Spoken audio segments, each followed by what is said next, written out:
అధ్యక్ష ఈరోజు సబ్జెక్ట్ మైన ప్రశాంత్ రెడ్డి గారు, లలిత కుమారి గారు, శిరీష గారు, సుందరారెడ్డి గారు మాట్లాడటం జరిగింది. అధ్యక్ష వాళ్ళు అడిగిన ప్రశ్నలకు వచ్చే ముందు అధ్యక్ష గౌరవ సభ్యులందరికీ కొన్ని విషయాలు చెప్పాల్సిన అవసరం ఉంది.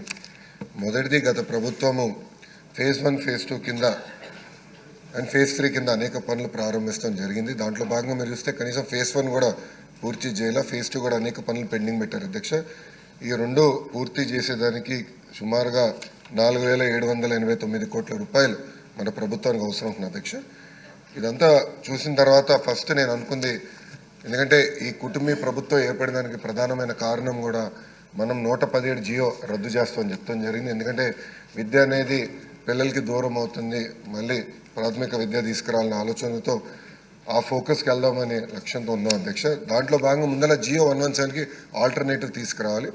అది చూసుకున్న తర్వాత ఎక్కడ ఇన్ఫ్రాస్ట్రక్చర్ అవసరం ఉందో అది బేస్ చేసుకుని ఇన్ఫ్రాస్ట్రక్చర్ బిల్డ్ చేయాలనే లక్ష్యంతో మన ప్రభుత్వం ఉంది. అధ్యక్ష దాంట్లో అధ్యక్ష మీరు చూస్తే ఇన్ఫ్రాస్ట్రక్చర్ కూడా అనేక స్టార్ రేటింగ్లు ఇస్తాం జరిగింది. అధ్యక్ష 0, 1, 2, 3, 4, 5 స్టార్.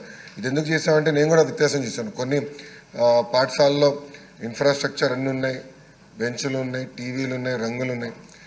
కొన్ని పాఠశాలలో అసలు ఏమి లేవు. అధ్యక్ష అంటే కంప్లీట్ ఎక్స్ట్రీమ్స్ నాకు ఫీల్డ్లో కంపెనీ ఇది కరెక్ట్ కాదని భావించి కొన్ని నిర్ణయాలు తీసుకున్నాం. ఒకటి, లీక్ ప్రూఫ్ బిల్డింగ్, అన్నిటికీ పెయింట్ ఉండాలి, ఎలక్ట్రిసిటీ ఉండాలి, ఫంక్షనల్ టాయిలెట్ ఉండాలి, డ్రింకింగ్ వాటర్ ఫెసిలిటీస్ ఉండాలని నిర్ణయం తీసుకున్నాం. దీంట్లో భాగంగా మనం అనేక రేటింగ్ మెకానిజం ఏర్పాటు చేసాం. ఆ రేటింగ్ ఎట్టి చేస్తున్న వివరాలు గౌరవ సభ్యులు కూడా నేను పంపిస్తాను. అధ్యక్ష దాంతో వాళ్ళు కూడా ఒక ఐడియా వస్తుంది. దాన్ని బట్టి వాళ్ళ నియోజకవర్గాల్లో ఎందుకు ఒక పాఠశాల ఆ రేటింగ్ వచ్చిందని కూడా తెలుసుకుని అది ఎట్లా ఇంప్రూవ్ చేయాలో వాళ్ళు కూడా ఒక అవకాశం ఉంటుంది. అధ్యక్ష ఇప్పుడు వాస్తవంగా అధ్యక్ష అన్ని ప్రభుత్వ పాఠశాలల్ని మనం 5 స్టార్స్ రేటింగ్ తీసుకురావాలి. సుమారుగా ఈ రోజున ఎస్ఎస్ఆర్ రేట్ ప్రకారం 13,526 కోట్ల రూపాయలు అవసరం ఉంది. అధ్యక్ష సో ఇదేదో ఒక్క రోజులో చేసేస్తాం, ఒకేసారి అయిపోతుంది అనుకుంటాం, ప్రమాదకరం, చేయలేము. అధ్యక్ష అది ఒకరోజు అయ్యే పని కాదు.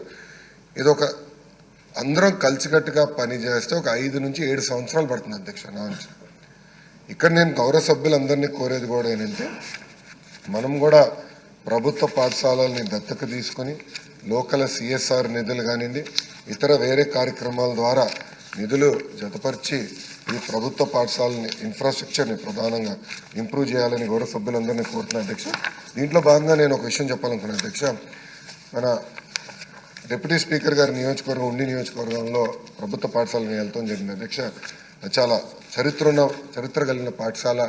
దానికి రూఫ్ ప్రాబ్లం ఉంటే కూడా గౌరవ డిప్యూటీ స్పీకర్ గారు స్వయంగా ఉండి అది లోకల్ ఫండ్స్ మొబిలైజ్ చేసి అద్భుతంగా చేశారు. అధ్యక్ష ఇది నేను ఎందుకు చెప్తున్నానంటే ఒక్కొక్క పాఠశాల ఒక్కొక్క రకమైన డిజైన్ ఉంటుంది, స్టాండర్డైజ్గా అన్నీ చేయలేం.